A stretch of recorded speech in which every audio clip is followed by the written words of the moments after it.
Oh, yo, do they have the Houndmaster?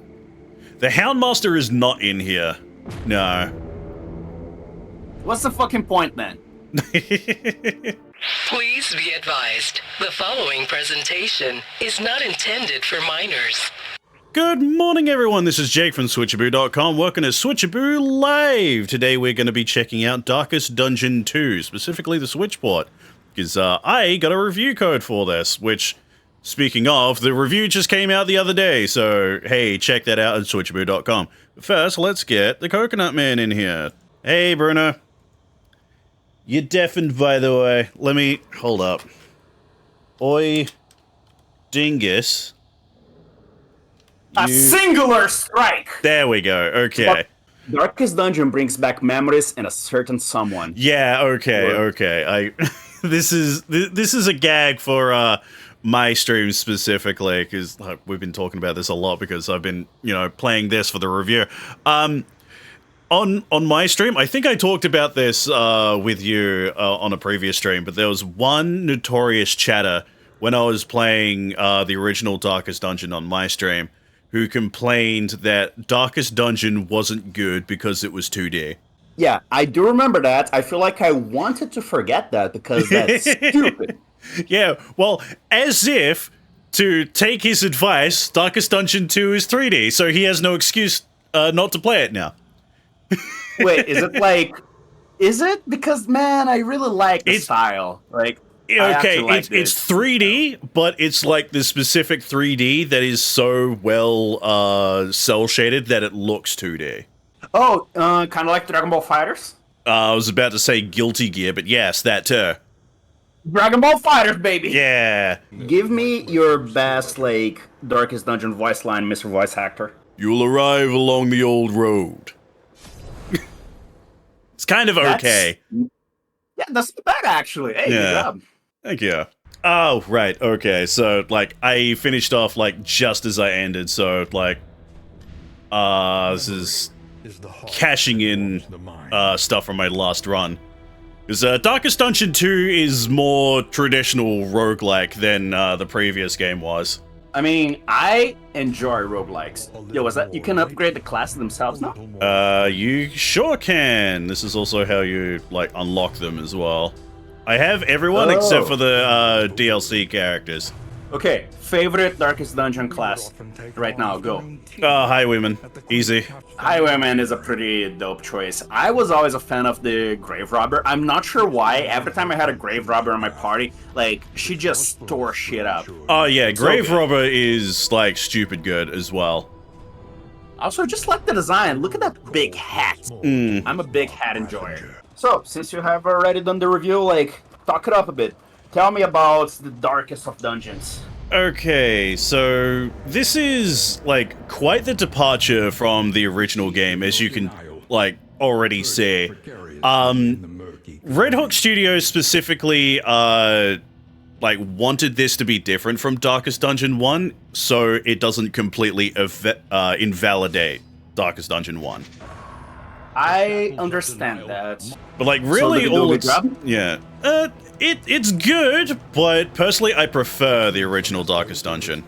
Because how Darkest Dungeon 2 is set up, it's more akin to Slay the Spire than anything. Not quite sure what you mean by that. I have played Slay the Spire, so I just need something to connect to that. Once you see the map, you'll immediately get what I mean. Okay, so I want to show off the team that you just start off with. So bring in Where the Plague are Doctor. Renaud and Dismas? Dismas is here. My man Dismas isn't there. Oh shit. Yeah, Dismas is here. Here he is, the Highwayman. Renaud, on the other hand, was presumed dead, but he's actually part of the DLC.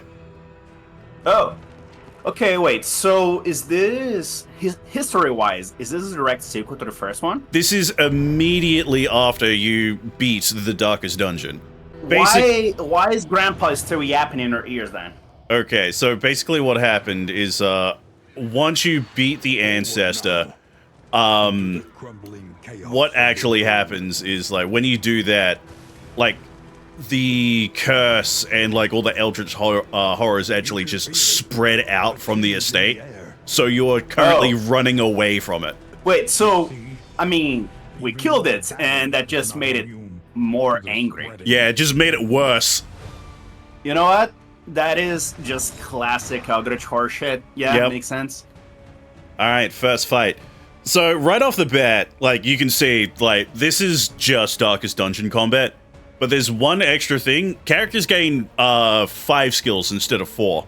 Nice, okay. So we'll start off. The UI seems them. to be less cramped. Yeah, that So a lot of the characters gain, like, the same skills that they originally had, but they also gain more later on. That's pretty cool. Also, I'm noticing that they're very bouncy.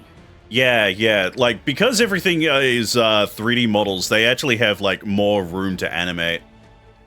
Honestly, I kind of dig that. Oh, I like how the goo actually looked at the camera and was just like, rah. Yeah. Brilliant conclusion.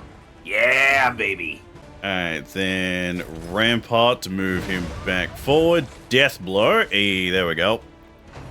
Because, you know how, yeah, you've played the original Darkest Dungeon, so you know that characters, when they drop to 0 HP, they have a chance to survive the next attack. Yeah, and I'm not sure exactly why, but I always got super fucking lucky with that and the stress bars. Yeah, well, like 80% of the time they would just become virtuous. I was like, yeah. Yeah, well, enemies get that now too. You know what? Fair is fair. Yeah, enemies straight up just have a chance to not die, which is kind of annoying. Okay, so you just like beat the crap out of the ancestor, and now you're just like running away like Samus from an exploding planet. Yeah, pretty much. And after this, what do? Well, the final bit was like what you're trying to do is like get past a like a large mountain. Like once you get past that mountain, you think you're good. Thing is, there is something waiting in said mountain. Man, it's like, wow, it's a good thing we lost them, right? Oh. Right? Guys? Right behind me, isn't it? No time to falter. It's a good thing that the Man-at-Arms is just, like, tanky as hell. Yeah. Love that dude. Oh, right, shit. Okay, something that I do find kind of annoying about this game is healing skills only work when an enemy is... when one of the characters is actually below a certain health threshold. They were already kind of bad. Like, why did they nerf it? They did it so people wouldn't have to, like, just constantly stall in fights. It's like, stalling is a strategy. This game is a meat grinder, you know? Like, I didn't do it, but I feel like it should be, okay, fine. If you want to play like that, I guess just let people do it. But it's up to me. Hey, like, there's what the the fuck mountain. do I know? I never managed to beat the first game. Like, I got pretty far, but I got kind of like crumpled at the end. It's difficult. It is incredibly difficult. Oh, there's a lot more items. Oh, there's a lot of stuff. It's kind of overwhelming at first. I've barely unlocked any of the extra items that you can, like, actually get. So, did this game get as much DLC as the first one? So far it only has the one DLC pack. Okay, so, another look major... at Dismas, like, Yeah. with the, like, traumatized sitting pose. Bro, if you have, like... If you have the flagellant, in the party... Like, when you're in the inn, he just sits there like this, just like, oh, I'm so fucking done with this shit. just head back. Bro, same. But yeah, new major mechanic is, you can actually, like, there's a relationship mechanic in this. So how it works is, like, everyone starts off with neutral, like, 10 out of 20. If you get that 10 to 20, those characters become friends, and they will both gain, like, a buff to one of their moves. So, like, for instance, if we get Dismas and Barristan to friends, like, Barristan's main attack will give Dismas dodge. You know, stuff like that. That is actually really, really cool. Yeah, I'm it is. assuming that it's only for these particular characters. If one of them dies, you can just get another highwayman. Okay, so, like, since this is, like, one long run, if someone dies, like, they're gone. Like, they're gone until, like, the entire run is done, and you have to choose a new party.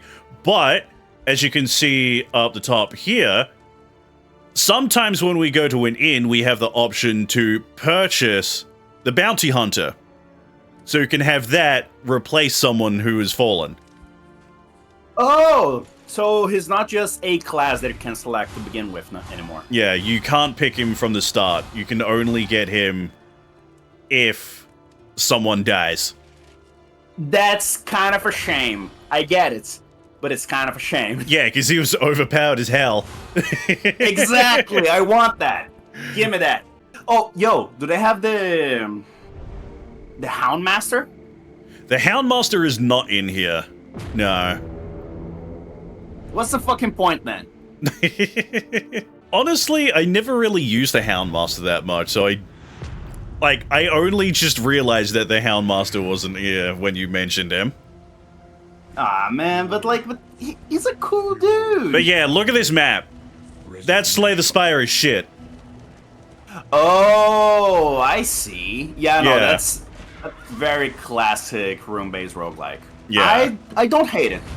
I don't hate it. It does seem to lose a little bit of the feeling of the first one, but it's still good. Like, yeah, the game is still good, but, like, all this has really done is it's, like, separated... Like, it's split up the Darkest Dungeon fanbase. I mean, in a way, so long as both games are pretty good, I don't think it's a bad thing that they tried something really different. Oh, yeah, yeah. Because, like I said, they specifically made this one to be different so it doesn't invalidate the previous game. I understand that people probably wanted something a little, more familiar, but the combat's still the same. It's more just like the progressing mechanic. Yeah, perhaps. yeah. Alright, so this is a Shrine of Reflection. This is like one of my favorite things that Darkest Dungeon 2 actually has. So this is a place that you can go to actually gain new abilities for your characters. But what you have to do is you have to complete a scenario that retains to a character's backstory. That is really cool. So I think I've done at least one for all of these. So sometimes it's a scenario, sometimes it just, like, gives you a little bit of lore and, like, kicks you out on your way. So who would you like to hear for? Shit, man, hit me up with that highwayman. I'm sorry. It's like, not... Yeah, Highwayman. It's just gotta be. You just gotta be him, Okay, so the first scenario we did with him was him escaping prison. Does every class only have one backstory to draw from? Yeah, everyone has, like, their own backstory, but there's 5 chapters to it. But once you see all of them, basically, if you just do the shrine again, you're just re-seeing the same, like, Yeah, the same thing. yeah. After, like, these are permanent, so after a while, like, going to these will be useless. Ah.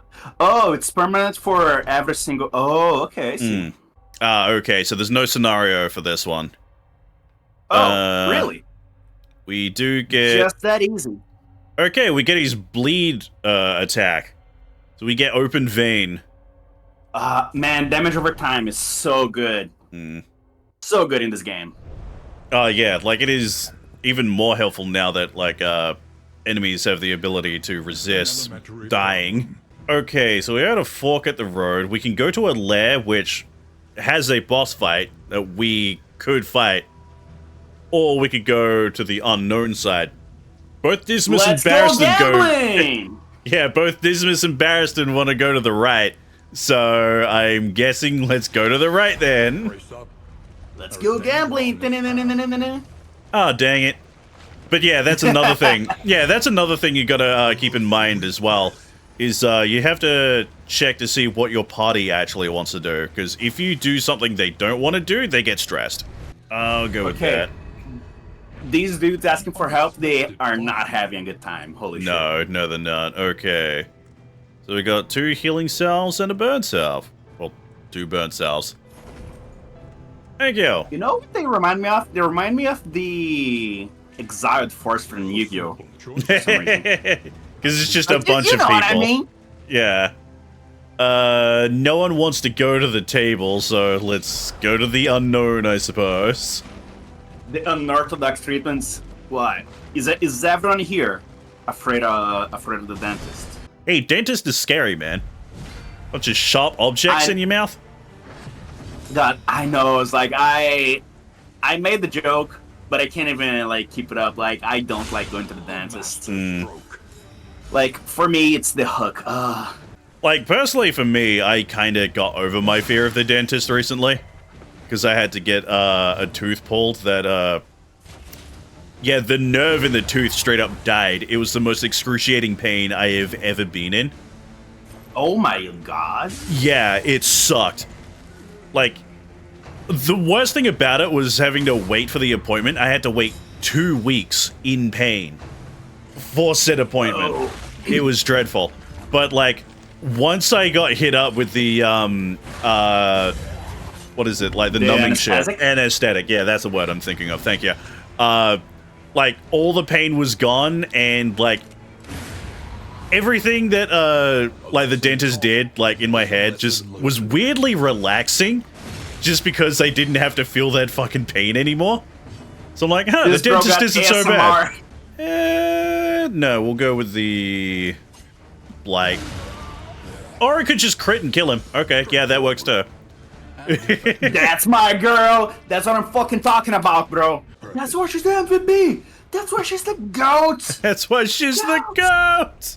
I yearn to, within my lifetime, just get as passionate and invested as that one dude. Yeah. Like, I had no clue who he was talking about, but yeah, like, you fucking go, man. Oh, hey, another one. Also, quick question. So, I can tell that you're just trampling over things in the, like, in the path. Does it actually matter if you dodge them or not? Occasionally, if you hit things, you will gain items. Okay, in my review, I say ultimately, there is no point in doing this. It just, like, lengthens the time of your runs by, like, an hour. Because, like, the drop chance is so rare, and even if you do get something, it's usually garbage. I mean, it doesn't seem like it slows you down, though. No, it doesn't slow you down. Therefore, like, why have it in there in the first place? Shit, I don't know. Yeah, that's what I said. It's like, literally the only reason why it's there is to show off how cool the art is. So, whose story do you want to continue now? Show me the grave robber. Grave robber it is. She deserved it. She earned it. Lord, forgive me for I'm about to send her. Oh, apparently I didn't do one for the grave robber. Have you seen the comics that Red Hook made for... I have, yeah. Are those based on that one? Yes, these, like, expand on those comics. But yeah, like, it is so great that they still got Wayne Jude back to do his voice for the ancestor. No, this guy is, like, one of the GOATs of amazing voices. There's no way. Dead of Night requires target corpse, uses 3, clears corpse, on hit, heal 33%.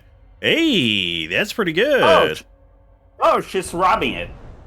Yeah, she robs a grave, gets health back. That's actually really good. A self-heal? I mean, how often do you get corpses, though? Every fight. Got another thing about, like, moving around, like, in this. Just controlling the cart is so awkward as well. Like, it doesn't look like it should be, but it is. Hey, crit me, crit you. Fuck you. Oh, can you guys quit critting me, please? Man, yeah, sometimes the game just decides, hey, by the way,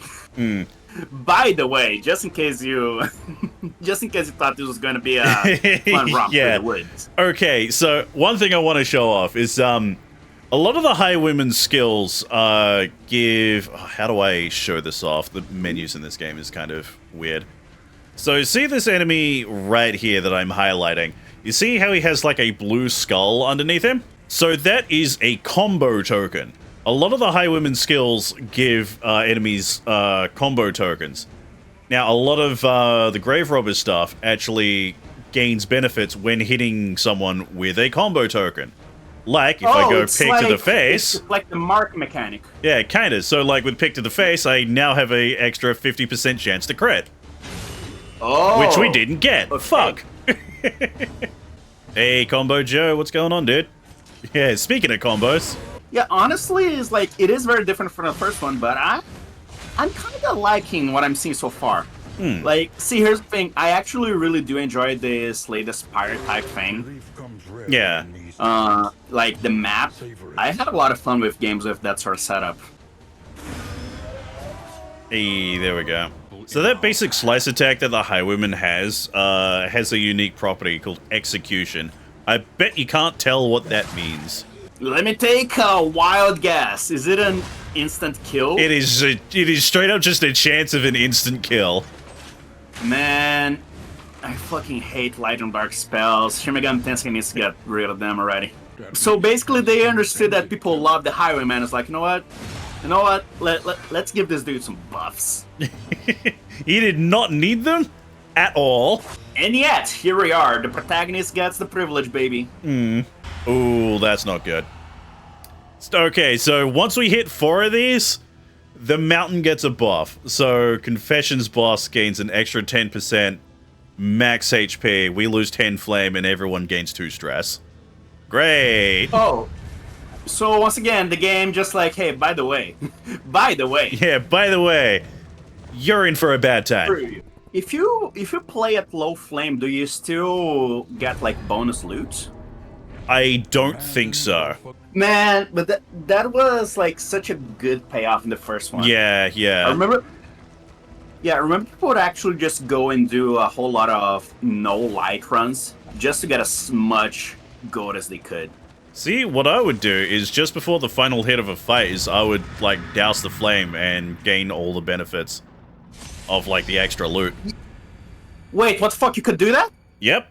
That thing back there, like the little wings, that thing is horrendous. Yeah. I hate it. 10 out of 10. I specifically hate this thing in the back. Because it likes to buff and because it likes to buff and heal. Like, so far, it seems like they made a whole lot of changes that, you know, make the game more dangerous, but but how useful are, like, the friendship mechanics and the buffs that you can actually get to your dudes? Okay, so the friendship buffs used to work completely different back when the game first released in early access. I can't remember exactly what they did because this was like 2 years ago, I think, at this point. But I was watching Admiral Baru play it when he first got access to it. He's really well known as like the guy who did a deathless run in Darkest Dungeon, like on the hardest difficulty, with no light. That's possible? What the fuck? that is straight up possible. Yeah, back when this was first in early access, the friendship stuff was straight up broken. If you had like even one friendship pairing, you like could not die. I mean, I feel like with everything that goes on, that they do need to have it a little bit up-tuned, because honestly, the enemies can just now randomly screw you even harder than they could in the first one. Like, I understand that. Oh, hey. Oh, yeah. Okay, so they did use the mark symbol of the first game, but now it's just for the combo. I see. Can characters combo with themselves? They sure can. Nice. Okay, so yeah, no, it legitimately is just the same mechanic with a new coat of paint. Yeah, pretty much. I am getting nostalgic of this gameplay just watching though. I mean, it seems pretty good. Like, the combat is very similar. Ooh, now that's a meaty death blow. Yeah. Yeah, the combat seems to be very similar, like a little bit uptuned. Everyone's a little more bouncy here, which I appreciate. Alright, so this thing is in stealth, so we can't really do anything to it, which is annoying. Oh, is that how it works? Oh, like, okay, blew himself up.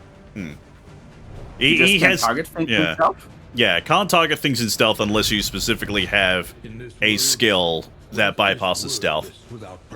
I feel like that is quite easy for people to screw you. Ooh, if stained item is equipped, 50% extra damage, but negative 33% max health. So do you think you can actually get to the mountain? Because I am curious, since you didn't want to give me any spoilers about what's in there. Personally, I have actually not made it to the mountain. Well, then what the hell are you being all mysterious for? Because I've Little seen jerk. it before.